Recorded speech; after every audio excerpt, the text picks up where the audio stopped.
presidential candidate in 2014? Well, I was covering him as somebody who had spent 25 years pretending that he was on the verge of running for president to get attention and then inevitably bowing out, which is something Trump took issue with. I write the whole stories in my book. I ended up through a series of accidents and a blizzard in Manhattan, ended up on his plane headed toward Palm Beach and stayed at his kind of big compound there for a couple days. So a lot of intimate and strange experiences with Donald Trump that I wrote about that he felt were not sufficiently rewarding of his generosity to me.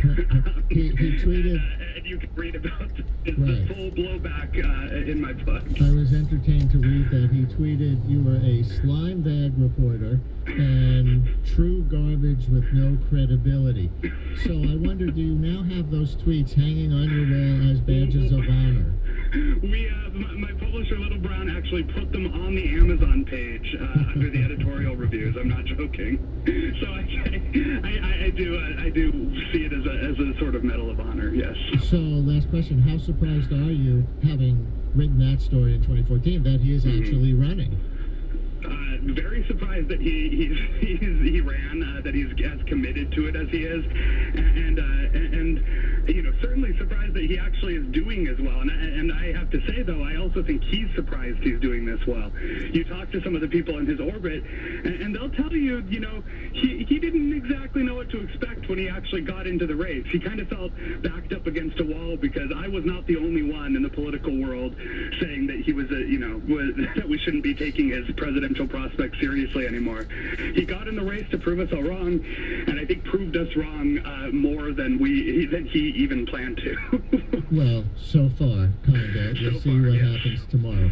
McKay Coppin, senior political writer for BuzzFeed News and author of The Wilderness, deep inside the Republican Party's combative, contentious, chaotic quest to take back the White House. McKay, thanks a lot. Thank you. Brian Lehrer on WNYC. Quick reminder that our New Hampshire primary night coverage begins at 7 o'clock tomorrow. I'll be hosting the first hour, 7 until 8, and then we will go to New Hampshire Public Radio. We will listen in on their night-long coverage of the returns tomorrow night. So I'll be with you in the 7 o'clock hour tomorrow night, then New Hampshire Public Radio beginning at 8 on primary night tomorrow. Brian Lehrer on WNYC. Stay with us.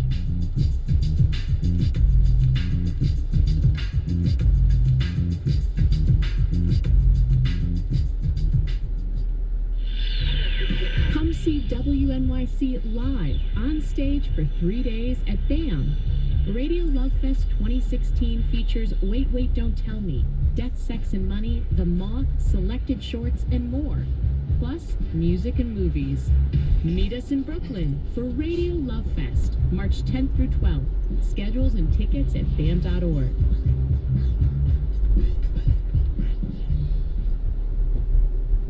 WNYC receives support from the Charles H. Repson Foundation, because a great city needs an informed and engaged public. More information at repsonfoundation.org. Geico, offering auto insurance coverage for cars, trucks, or SUVs, and providing 24/7 customer service. More information on auto insurance at geico.com or 1-800-947-AUTO. WNYC is a media partner for Castle Conversations, a lecture series presented by Manhattanville College. On February 16th, David Brooks will discuss his book, The Road to Character, Politics and Higher Education with Elliot Forrest. Details at castleconversations.org. We'll get back to politics later in the program, by the way, and talk about why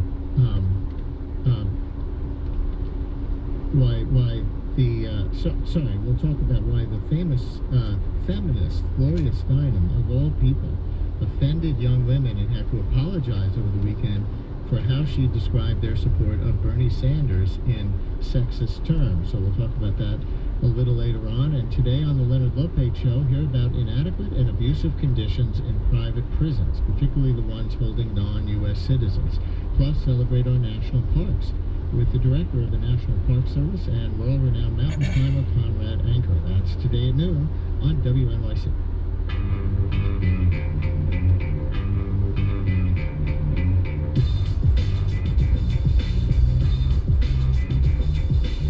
Brian Lehrer on WNYC. WNYC, the shooting of two NYPD officers last Thursday in the stairwell of a public housing project in the Bronx comes at a tense moment.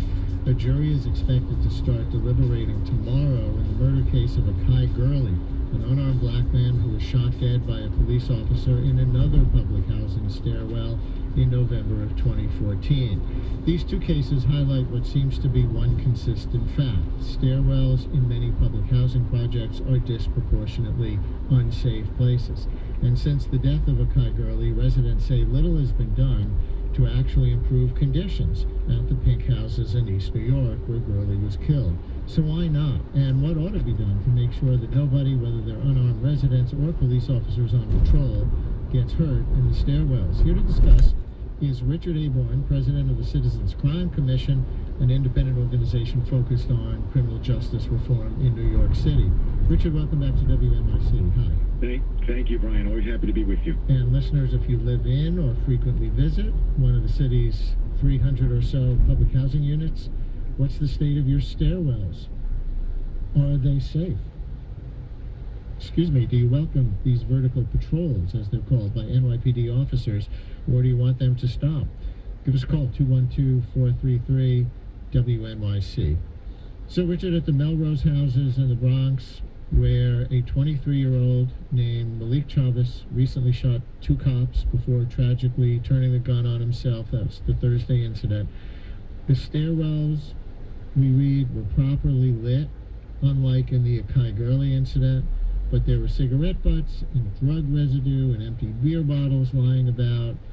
Is that representative of many NYCHA stairwells? Well, I think you get a very broad mix. Some stairwells are in decent shape, some stairwells are not.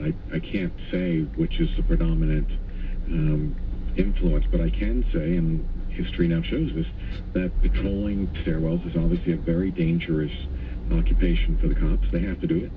People are entitled to live in a safe, secure environment in NYCHA housing in any of our developments, and obviously criminal activity takes place in the stairwells, and it's not hard to understand why. They're enclosed spaces with very little external view into them. You can secrete your activities quite easily. They're a place to hide, they're a place to do drug transactions, or they're a place to hang out. So it's a real problem for the department, but I think they have to do the vertical patrols. You have both sides in the Gurley case complaining about conditions in the stairwell. You have Kimberly Ballinger, who was Akai Gurley's domestic partner, suing the housing authority for sustaining trap-like conditions, as she calls it, in the pink houses, which she says contributed to Gurley's death. And you've heard the defense for Officer Peter Lang, who shot Gurley, his defense arguing that the dangerous nature of vertical patrols, meaning stairwell patrols, is the reason he had his gun drawn. So let's take each of these. First, how common is it for police officers to have their guns out while they're doing these vertical stairway patrols? Let me take these in reverse. Sure. The two thoughts you just articulated, the stairwell was dirty and dangerous and the officer having his gun out, are not inconsistent thoughts, right? There actually is a consistency to that. I don't know how often they take their guns out. I don't know that there's a departmental policy on it. I suspect it's an individual decision made based on their awareness of the conditions in the building. So you probably have some officers with their guns out, some with not. More experienced officers may not, less experienced may. I don't know that there's any common thread to when the gun is out. I do suspect it's based on understanding of the conditions. But the great point is let me jump in on that point for a minute. Sure. Is there NYPD policy on this? Are cops allowed to patrol with their guns drawn? And in your opinion, as somebody who's been a DA and studies crime policy, should they be allowed to patrol with their guns drawn if there's not reason to think that there's a particular suspect who's dangerous at that moment? So to the first question, is there a NYPD policy? The answer is I don't know. I don't know if there's a policy on it or not. To the question of whether or not they should be allowed to do it, I think it's just like being in the street. I think they should be allowed to make the decision they think they need to make in order to protect themselves the citizenry and their partners. If they're in a very dangerous situation, then of course they need to take their gun out. If they're not, they shouldn't. So I think it'd be very hard to have a common policy for every situation. Mm-hmm. But again, I don't know if the department has a policy on it or not. Okay. And you were going to make a larger point. But the larger point is, I think, the obvious one, which is, and in fact, it'd be great to hear, even on this show, from some housing development residents, how do we make these stairwells safer? They're a reoccurring problem year after year. We have problems with these stairwells. Do we need CCTV in there? Do we need them monitored more frequently? Do you need a tenant patrol in there? Maybe the tenants can help with this.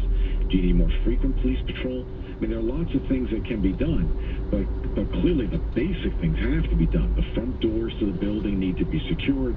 The building needs to know who's getting access to the building. The stairwells have to be well lit. There has to be visibility into the stairwells. Maybe, I don't know the physical layout of each stairwell, but maybe there needs to be more exterior light, more exterior view into the stairwells. I mean, there are lots of things one can do, what's called environmentally, in other words, changing the environment to decrease crime. We used to have a saying in crime prevention called a bricks and mortar approach to crime prevention. And what that meant was using environmental design to lower crime rates. And that probably can be applied here as well. We wanted to hear from some people living in public housing to talk about the stairwell. So do I, and we have some on the line. And listeners, you may join too. Any public housing residents who have a comment on the general danger of the stairwells in your particular building, and obviously every building, every development is going to be different. So how about for yours? And do you appreciate the fact that there are vertical patrols on a regular basis by police officers, or do you think after the Kai Gurley case that you would rather see them back off? 212-433-WNYC, 433-9692. Lou in Harlem. Lou, you're on WNYC. Thank you very much for calling in. Good morning, sir. Thanks for picking my call. I live in Harlem in public housing also. But my problem really with the Akai Gari caving is this. When you are in a car accident, it is not necessarily a crime if you stay on the scene. When you leave the scene of the accident, that's when it becomes a crime. The police officer shoots this young man. Rather than calling for first aid, he's arguing with his partner as to whether or not to call the senior rep or to call his sergeant. What kind of police training is that? That is what my problem is. Lou, I hear you on the case. How about the stairwells in your building? Well, the stairwells are catch-22. They are enclosed buildings. Most of the people don't have anywhere really to hang out or to chat or to just stand or stuff like that. That is a catch-22. But my thing is, as a trained police officer, in this instance, you call for first aid. You see, so for me, that's what the crime is. Lou, thank you very much. And that's a major piece of the case of Officer Peter Lang, which is going to go to the jury tomorrow, right, Richard? Yeah, that's correct. And frankly, I'd rather not comment on that because it is going to the jury tomorrow. But Lou's other point is exactly what I was saying before. We need to think about the physical construction of these places, and is there something in that construction that's driving people into the stairwell? And is one of the alternatives simply providing more common space? You know, kids need a place to go and hang out, right? Kids like to hang out. Maybe we should be figuring out a way to give them those places that are safer and more open in NYCHA housing developments. There's lots of what are called community rooms and common space. We need to make sure those are open at all times, that it's safe to get there, that there's not some gang issue in actually getting there. But we need to get ahead of these issues. We need to prevent them. We're at the Crime Commission, we focus on prevention. We need to prevent these by thinking in advance about why these sorts of events occur, and then doing whatever we can to mitigate the danger and encourage safer activity. By the way, we looked up the guns drawn policy, and the Times puts it this way: the police department allows officers on vertical patrols to use their discretion in drawing their weapon, a policy that has not been changed since Mr. Gurley was killed. Francois in East Harlem, you're on WNYC. Hello. Hi, thank you for taking my call. Sure.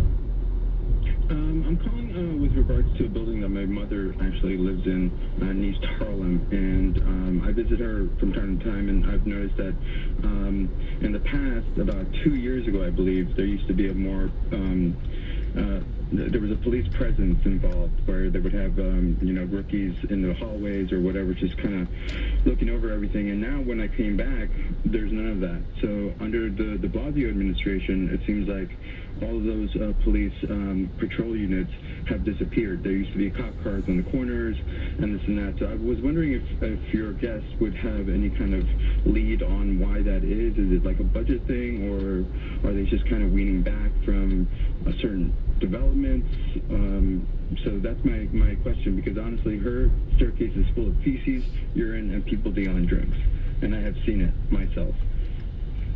Well, I'm sorry, but that's just unacceptable that in our city there are people living in public housing developments that are subject to those sorts of circumstances. So if I may suggest to the caller a couple of things.